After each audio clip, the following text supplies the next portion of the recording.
Welcome to Tourism Study. Today we discuss about the tourism concepts.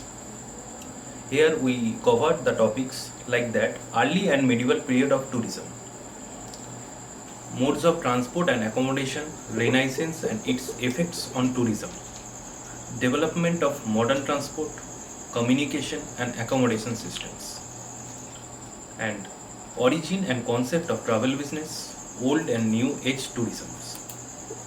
So, at the early period of travel, in the beginning, travel was largely unconscious and a simple affair.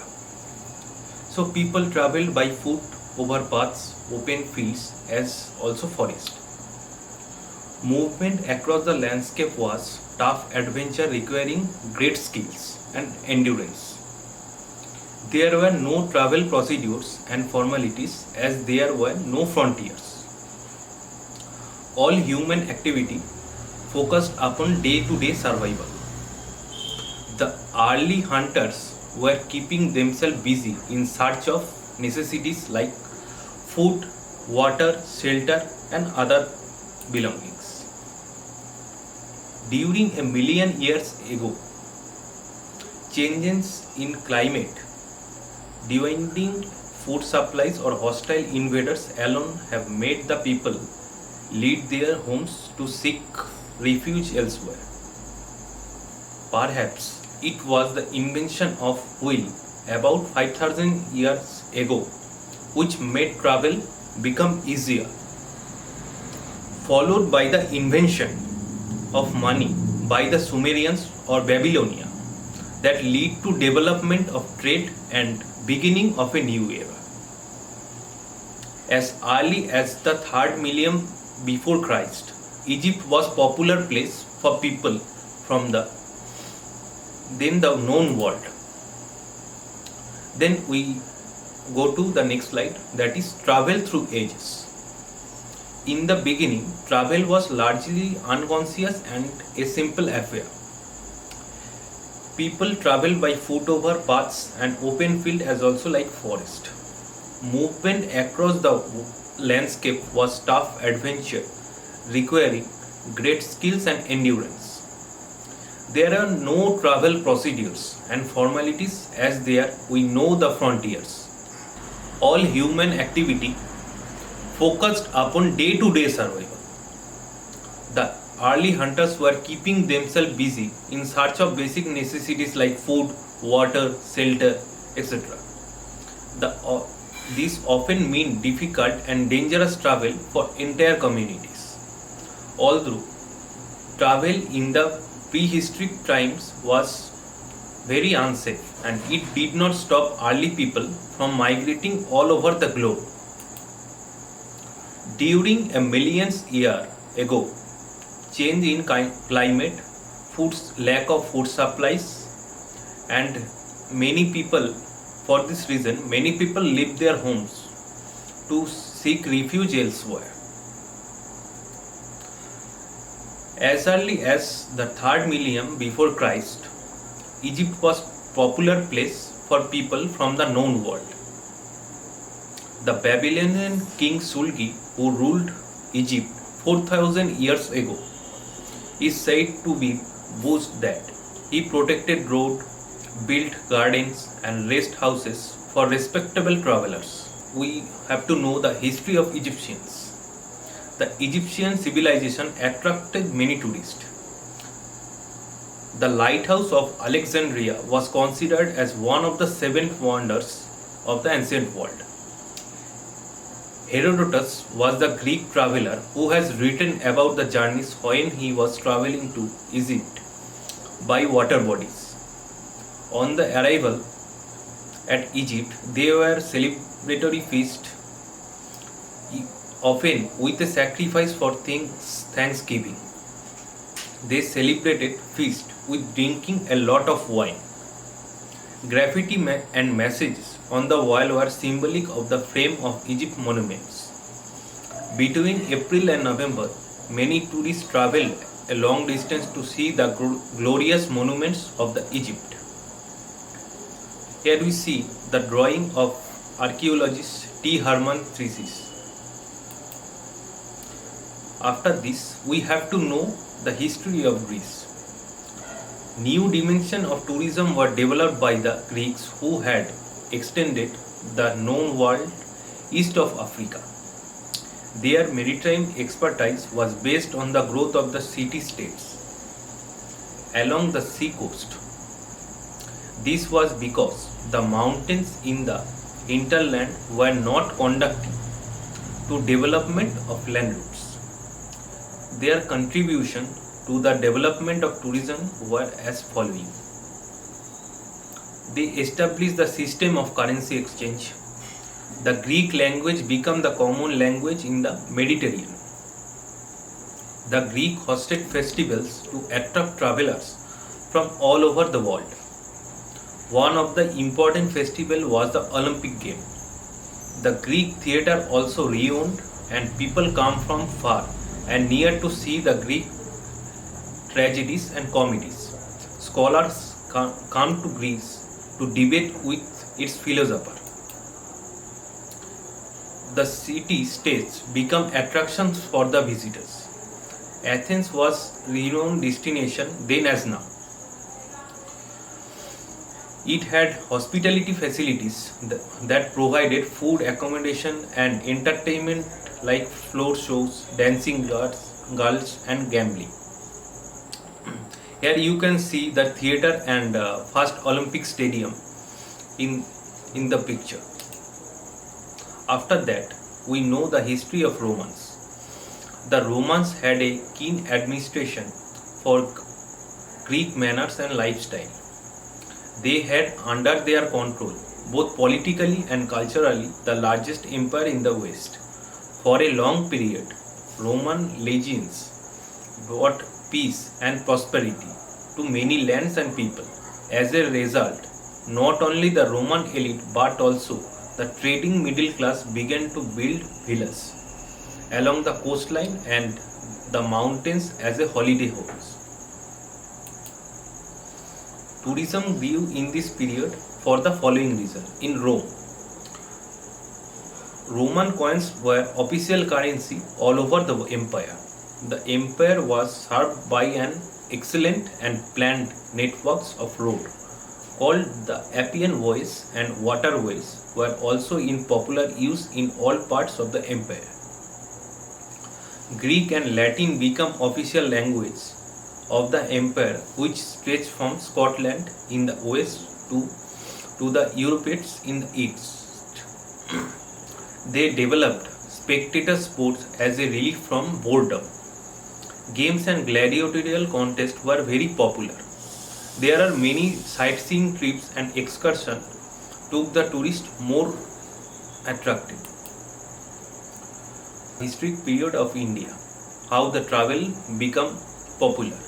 In early period, agriculture economy made the export of cash crops an important trade link. Manufacture of iron alloy into the steel for weaponry, tools and textile were renowned Indian products. Caravansaries were therefore an important development of this period. The Mahabharata gives an interesting account of such a fair, the king who attended it. Arthashastra reflects the protection given to merchants and their high status in the Indian society. Insurance and safe passage for goods, regulations of price, weight and measurement, and the use of gold and silver and copper as a rate of exchange also indicate a well-development mode of a trade and travel. Brahmin villages evolved into the center of learning, attraction, and journey for the journeymen and scholars. Rest house were provided for the travelers. Travel during medieval period. In the early age, human beings traveled for food, weather, and other dangerous like ferocious animals. But in the medieval time, people started to know the different cultures and region. Purpose of the travel was mainly for religious, except at the rare times for trade.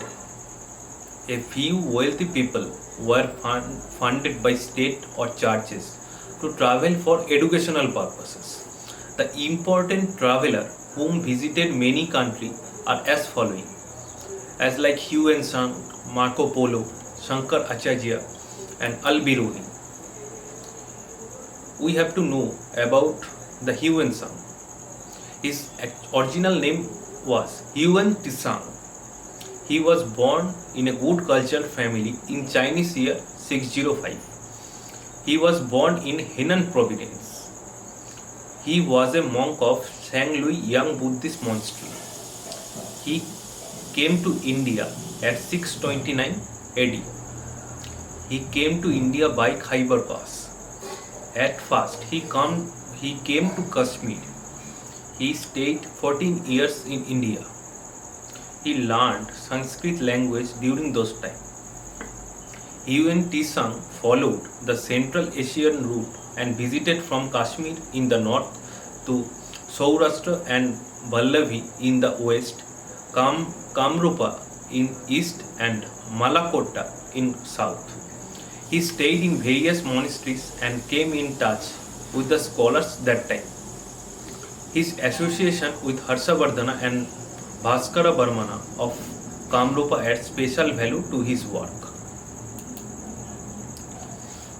After this, we have to know the about of Marco Polo. Marco Polo was a traveler from the city of Venice, Italy. Marco Polo started his journey at the age of the 17 with his father and uncle in 121 to 71 AD. He traveled by following the Silk Route after crossing Armenia, Persia and Afghanistan up to China and came back by the sea route. Likewise, he traveled second time and completed his circuit for the second time. His book Description of the World or the Travels of Marco Polo is undoubtedly the most influential travelogue about the Silk Route. After this, we have to know about the Shankaracharya. He was born in 11th May 788 AD at Kaladi near Kochi, Kerala, and took Samadhi at the age of 33 at Kedar Tirth, popularly known as a Adi Shankar traversed length and breadth of the country from south to north, east to west by foot. He established 4 mutt or monasteries at Sringeri, Puri, Dwarka and Badrinath for propagation of Sanatana Dharma. Selection of dharmas in 4 corners of the country, such as Rameswaram in south in the state of Tamil Nadu, Badrinath in the north in the state of Uttarakhand, Dwarka in the west in the Gujarat, and Puri in the east in the state of Odisha. He advised all Hindus to visit all 4 dharmas in lifetime. After that, we have to know about Al-Biruni. He was a great scholar of his times who traveled several countries like Greece and India to seek knowledge. He was from Kut, the capital of Afrizit. This is now part of Uzbekistan, Kazakhstan and Turkmenistan. Through his travel, he wrote books like Tariq al-Hind, the history of India.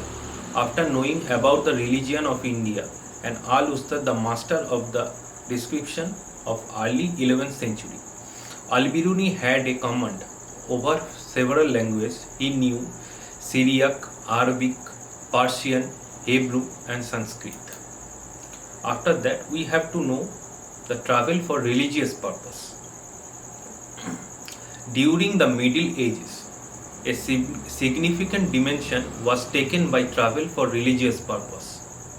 It became a well-established custom or motivation in many parts of the world. A large number of pilgrims were traveling to main streams of Europe and elsewhere. The adoption and spread of the Christianity led to numerous pilgrims to the Holy Land. Religion became unifying force and pilgrimage strengthened the religious bonds. In India as well, pilgrims traveled across the country for solace and salvation since time immemorial.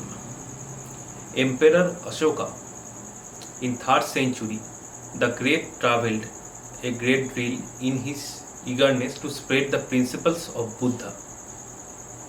He encouraged fast travels to Nepal, starting from Patuliputra and then ventured to Lumbini on the Kapilavastu, ending at Bodh Gaya, where Buddha got enlightenment. Harshavardhan in 7th century AD was another such emperor greatly influenced by the Buddhist scriptures. During this time, dharmashalas, rest house, monasteries and temples were built for the pilgrims. Now we covered the topic travel for trade and commerce. Travel in the past was not undertaken for the purpose of pleasure but was related to the trade, commerce and the activities associated with it. Travel for seeking fortunes was the strongest force behind moving out. Throughout the course of history, traders and merchants have traveled for far-off places in the order to trade with other nations. Even the travelers like Marco Polo and the Christopher Columbus were preliminary moving out in search of rich lands, which could provide them with additional resources. With the gradual opening of the trade routes, travel became easier as well as regulated with time. The trade relation matured into the cultural relation and helped in better understanding. Thank you everyone. That is for today. Please like, share and subscribe. Thank you.